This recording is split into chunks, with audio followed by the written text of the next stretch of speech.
Cette vidéo comporte tous les commentaires d'études sur les versets disponibles dans la Bible d'études Esprit et Vie, dans Apocalypse, chapitre 19. Verset 1. Après cela. Le chapitre 19 parle de la fin de la tribulation et de la seconde venue glorieuse de Christ sur la terre pour détruire l'impie et régner avec son peuple. Verset 1. Alléluia.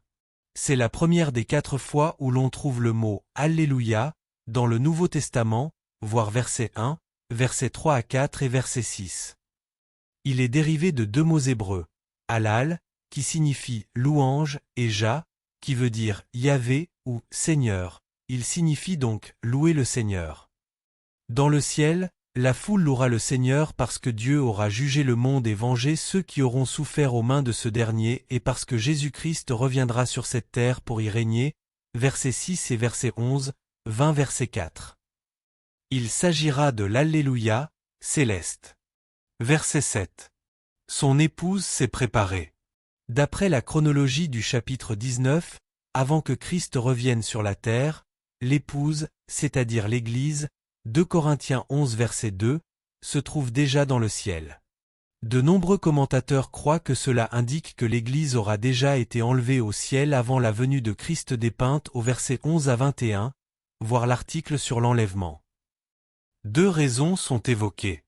Premièrement, l'épouse sera entièrement habillée et prête dans le ciel pour les noces de l'agneau. C'est donc que l'Église aura déjà été enlevée au ciel. Deuxièmement, l'épouse qui est déjà dans les cieux sera revêtue des œuvres justes des saints, verset 8. Pour que les actes justes des saints soient parachevés, ils doivent être dans les cieux et dépourvus de toute impureté. Verset 10. Le témoignage de Jésus est l'esprit de la prophétie. En définitive, toutes les prophéties sont associées à Jésus et à son œuvre rédemptrice, et elles l'exaltent. Verset 11.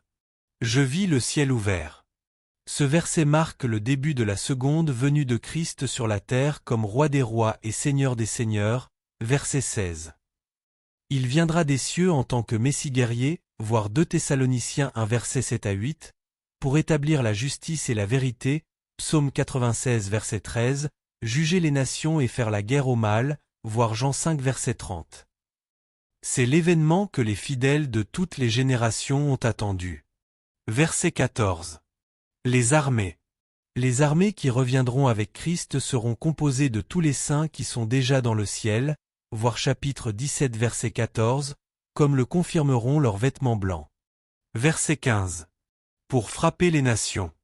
Lorsque Christ reviendra sur la terre, il punira les nations impies. Les pètera avec une verge de fer, signifie les détruire, voir psaume 2 verset 9. Il foulera la cuve du vin, indique la sévérité de son jugement, voir Ésaïe 64 verset 1 à 2, Zacharie 14 verset 3 à 4, Matthieu 24 verset 29 à 30, voir Apocalypse 14 verset 19, note. Verset 15. L'ardente colère du Dieu Tout-Puissant.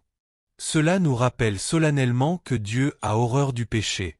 Le point de vue sentimental qui prétend que Christ tolère le péché et l'immoralité à cause de son amour ne correspond absolument pas à la révélation que Christ fait de lui-même dans ce livre, voir note suivante.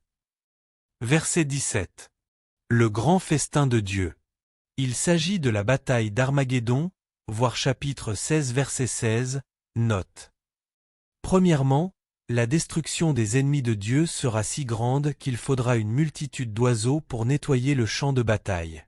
Elle sera nommée le grand festin de Dieu, parce que l'Éternel procurera une abondante nourriture aux oiseaux de proie.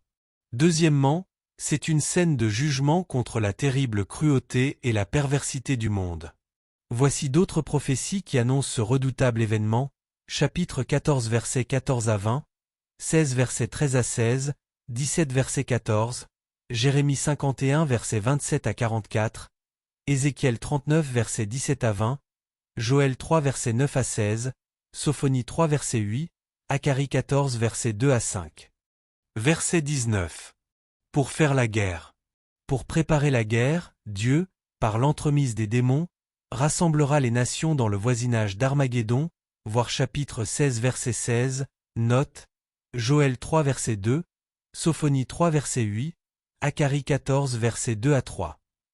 Premièrement, la guerre se terminera rapidement avec la destruction de l'Antéchrist et de tous les impies, versets 19 à 21. Deuxièmement, le jugement de Dieu ne s'abattra pas seulement sur les armées rassemblées, mais sur le monde entier, Jérémie 25 versets 29 à 33. Verset 20. Le faux prophète, les prodiges. Jean décrit à nouveau le faux prophète en lui attribuant un signe caractéristique.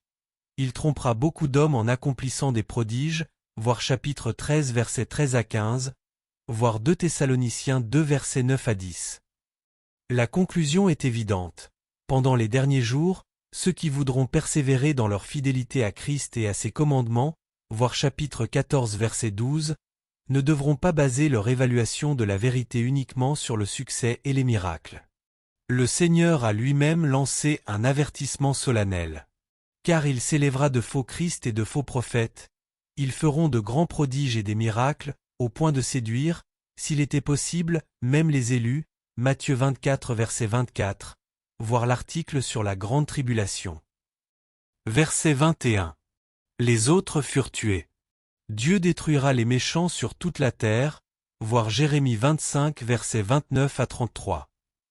Aucun inconverti et aucun injuste n'ira donc dans le royaume du millénium de Christ, chapitre 20 verset 4.